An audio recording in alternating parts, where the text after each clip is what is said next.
Eu tive pensando aqui no seguinte, sobre essa situação aí do padre Lancelot, sobre uma abertura de CPI, né, para investigar, se não é ele diretamente, ONGs que supostamente tem a ver com ele, né, embora ele diga que não, realmente parece que ele não tem envolvimento com nenhuma ONG que tem vínculo, né, com o Estado, ou seja, que recebe algum dinheiro. Mas enfim, o nome dele não está no processo, mas está na boca dos que criticam, né? Inclusive o tal do Rubinho, que foi o cara que deu entrada aí nesse negócio.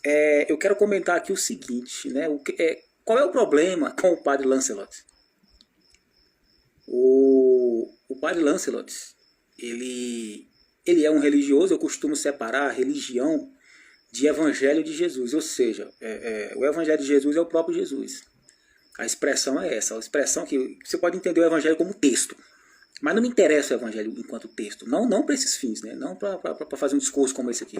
Mas enfim, e tem o evangelho enquanto manifestação espiritual, ou no sentido de que a manifestação do evangelho é a manifestação do que Cristo é, ou de quem Cristo é, né? É o ser de Cristo. Então eu costumo separar isso de religião, seja essa religião evangélica, dita evangélica, seja religião ou protestante, né, como quiser, ou católica, ou qualquer outra que se tenha como pertencente ao segmento cristão. Pouco me importa religiões, mas o evangelho sim me importa. E o padre Lancelot, ele expressa, de alguma forma, o evangelho de Jesus Cristo, no cuidado que ele tem com o próximo, com o mais frágil, com o mais vulnerável. Tem gente que não entende nem um pouquinho de psicologia humana, nem de psicologia nenhuma, né? E já aponta logo o dedo no sentido bem moralista, acusando as pessoas que são viciadas em, pode ser qualquer droga, pode ser drogas lícitas ou ilícitas, mas todo entorpecente que leva ao vício, para você fazer uma crítica à pessoa que usa, você tem que ter muito conhecimento. Porque até que ponto que dá para criticar? E não só isso, porque as pessoas enxergam, essas pessoas com quem eu estou falando são as que acusam o padre Lancelot, aí começa a dar uma desculpa, tem corrupção ali nas ONGs, tem não sei o que, blá blá blá. E essas mesmas pessoas que apontam o dedo para usuários de drogas, que não enxergam isso como um problema de saúde, inclusive de saúde pública, dada a abrangência do problema, são essas pessoas que procuram de algum modo acusar o padre Lancelot por causa do trabalho dele. Isso incomoda, ele encostar perto dessas pessoas, fazer parte da vida dessas pessoas, acaba trazendo para o próprio padre Lancelot, né, algo daquelas pessoas. Você associa aquelas pessoas. A imagem do padre é as pessoas a quem ele está ali no meio, assim, ajudando. Porque aquelas pessoas precisam de ajuda. E o problema da Cracolândia não é o padre. Com Jesus acontecia isso. Porque os fariseus, os religiosos, diga-se de passagem, né, os religiosos, olha só, os fariseus, os religiosos, por isso que eu tenho que separar evangelho de religião. Os religiosos diziam, por que o mestre de vocês se senta com prostitutas, ou com publicanos, né, que eram os traidores dos judeus? Aí Jesus fala, eu vim para os doentes, quem é saudável não precisa de médico. É óbvio que os fariseus não eram saudáveis coisa nenhuma, mas é como eu penso assim, se Jesus estivesse falando, mais ou menos dizendo assim, vocês que acham que são saudáveis, vocês não precisam de mim, não precisam de mestre, não precisam de médico. Pronto, tá bom. Aquelas pessoas lá, então você vê assim o seguinte, voltando aqui, vai ultrapassando aqui, quando os fariseus fazem isso, criticam Jesus dessa forma, e depois Jesus até percebendo, né, percebeu que eles queriam matar ele e tal, e eles de maneira bem hipócrita diziam que não. Isso é no relato em João, né? Aí eu não vou ficar aqui mencionando um evangelho ou outro, uma narrativa ou outra, não importa. Eu estou pegando aqui o ser de Jesus que é apresentado nesses 4 evangelhos, que é o que me importa. De algum modo eles associavam a imagem de Jesus à imagem dos pecadores com quem Jesus andava. É interessante. Aí eu fico perguntando assim, mas e essa questão política?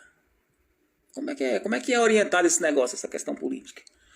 Essa questão política é a seguinte, ela parte de um erro crasso, terrível, que se expressou sobretudo em 2018 na eleição, nas campanhas, naquela eleição que o Bolsonaro se tornou presidente.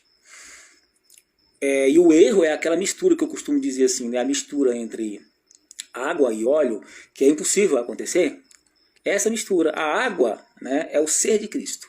E o óleo é a antítese do ser de Cristo. Como é que se expressava na campanha de Bolsonaro a suposta água, que da boca do Bolsonaro ou daquele povo da campanha não era água de verdade, mas queria expressar. É aquela frase, conhecereis a verdade vos libertará, porque remete à pessoa de Jesus Cristo. Então, essa é para ser a água. Vamos pegar ela na sua pureza, a água mesmo, Cristo. Essa frase remetendo à pessoa de Jesus Cristo. Agora pega e junta num só movimento político a ideia de que bandido bom é bandido morto. Embora o próprio Bolsonaro em si nunca tenha, pelo menos eu nunca vi, mencionado nessas palavras, com essas palavras, mas mencionou de outras formas. Apoiando milícias. Tem vídeo dele aí dizendo sobre as milícias da Bahia, né? É interessante que a polícia da Bahia foi quem fez aquela queima de arquivo com o Adriano da Nóbrega, né? Um dos mandantes, abaixo, porque tem mandantes acima, do assassinato de Marielle. É interessante. E tem um vídeo aí antigo de Bolsonaro falando sobre as milícias da Bahia, né? Ah, não, tô reclamando de lá, então manda pra cá pro Rio de Janeiro que serão bem-vindos. Aquele jeito dele falar, né? Ele apoia esse negócio. É crime organizado. Milicianismo é crime organizado. É matança, é assassinato, é opressão de famílias, é matança de pai de família que não compra o gás da mão dos milicianos, que não compra a internet, que deixa de pagar o aluguel por algum motivo, que eles dominam, né? Eles são donos lá de casas que alugam, de fornecimento de gás, de fornecimento de serviço de internet. Um crime organizado terrível, armamento, uma coisa horrorosa, mortes por encomenda e tudo mais. Essa da Marielle foi uma. Estão querendo descobrir até hoje quem foi que mandou de fato. Adriano da Nóbrega era só um ponto na hierarquia. E a polícia da Bahia foi lá e matou, sem ninguém necessariamente mandar, né? Já tá assim naquela máquina, sabe? A identificação quando você tem, você chega lá e acaba logo com tudo. É muito interessante que essas pessoas não associam isso, não associaram em 2018. Porque esse negócio de vamos armar a população, vamos matar os nossos inimigos, né? Sendo que Jesus, olha como é a antítese. Porque Jesus diz, amem os vossos inimigos. Se alguém te bater num lado da face, vire o outro. Ou seja, não tem nem sequer legítima defesa em Jesus. Não existe legítima defesa em Jesus Cristo. Olha como é absurdo o Evangelho. Esse é o Evangelho. Não existe legítima defesa em Jesus Cristo. Enfim. Tenho certeza que o padre Lancelot, por causa do modo como ele se expressa, eu não estou comparando ele aqui com Jesus, porque para mim o padre Lancelot é um pecador como eu, como qualquer outro. Claro, na sua forma, porque todo mundo é diferente, ninguém é perfeito, ninguém é santo. Eu tenho Cristo como santo, mas ainda assim, nesse ponto aí, ele expressa muito, nesse ponto aí, nessa coisa de ajudar o próximo, daquela maneira que ele faz, ele expressa muito o ser de Cristo ali naquela atitude. E ele faz aquilo de coração, ele doou a vida toda dele aquilo. Percebe? Tudo bem, tem diferença. Jesus não tinha vínculo nenhum com religião alguma. Tinha mais ou menos com o judaísmo e não era um judeu. Ele era um judeu, mas não, digamos assim, não era um judeu no sentido religioso praticante. Porque, pelo contrário, acabou foi arrumando confusão com a religião. E hoje eu vejo o padre Lancelot incomodando os corações de gente que eu vou chamar aqui de fascista. Fascista em nome de Jesus Cristo ainda. Eu não sei esse Rubinho, eu nunca nem tinha ouvido falar desse cara. E pouco me importa. Eu sei que ele é do MBL, né, e parece que ele era advogado daqui. Ele fazia parte do mesmo movimento daquele Mamãe Falei, né? Que viajou para a Ucrânia e queria, né, digamos assim, manter relações com as meninas bonitas lá, mulheres bonitas de lá, porque eram pobres por causa da guerra e tal, estavam vulneráveis. Olha como o cara é, né? E isso gerou a cassação dele. É interessante, abrindo aqui um parênteses, que o tal do Mamãe Falei, que é o Arthur Duval, que é esse cara, ele acaba confessando que a questão econômica tem a ver com exploração do corpo. Percebe?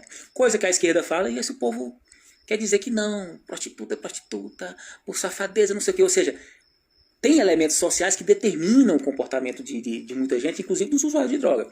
Usuários de droga, bandidagem, prostituição, percebe? Aí o próprio Arthur Duval, que é o tal do Mamãe Falei, antes de ser caçado, lá na Ucrânia, em plena guerra ele foi lá fazer sabe-se lá o quê, não sei. Bom, deixa pra lá, eu ia falar uma coisa aqui, mas...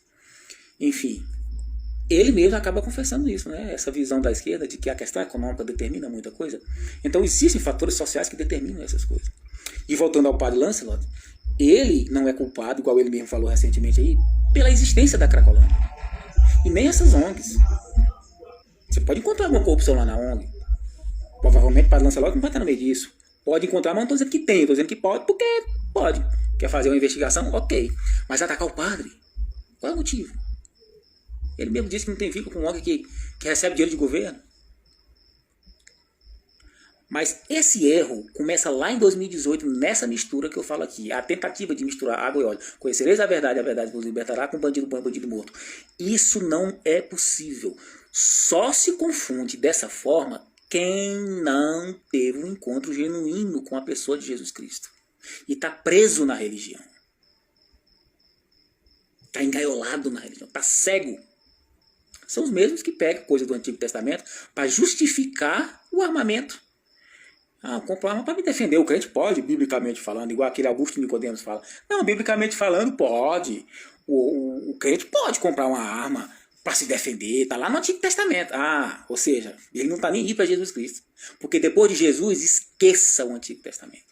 A não ser que tenha alguma coisa lá no Antigo Testamento, lá atrás no Antigo Testamento, que combine com a pessoa de Jesus Cristo. Se não, cai fora. E a pessoa de Jesus Cristo, a expressão máxima dela é: amem os vossos inimigos.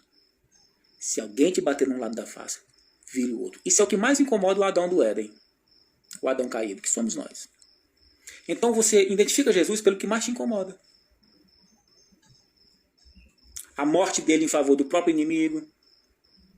Que é o que nos incomoda. Quem é que quer morrer pelo inimigo? Quer se defender. A igreja hoje quer se defender.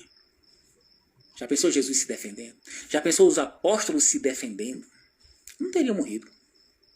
Pedro não teria morrido. O apóstolo Paulo não teria sido decapitado. E por aí vai.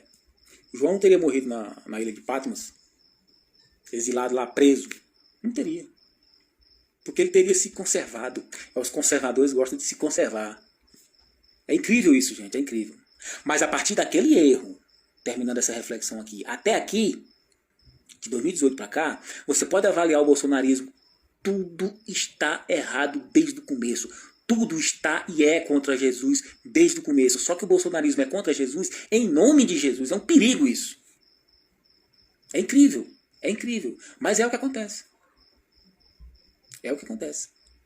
O padre Lancelot incomoda essas pessoas por causa da ajuda ao próximo. Esses próximos, essas pessoas semelhantes aos próprios que odeiam, né? Mas que são de fato, essas pessoas são de fato odiadas por essa gente. Por essa gente do MBL. Por essa gente do... que nem mamãe falei mesmo, que é do MBL. Que em épocas passadas, o padre tomou uma tijolada aí, jogaram um tijolo nele, parece que não pegou, não lembro. Mas se repercutiu, né? Por incentivo, por influência, incentivo nas redes sociais da violência contra o padre, por parte desse mamãe falei. Depois ele mostrou quem ele era, né? A beleza de coração que ele tinha. Quando desejou explorar meninas lá na Ucrânia por causa da situação social delas. Elas são bonitas, são pobres. O interessante é que são pobres. Ou seja, dá para pegar, porque são pobres. É a hipocrisia do conservadorismo.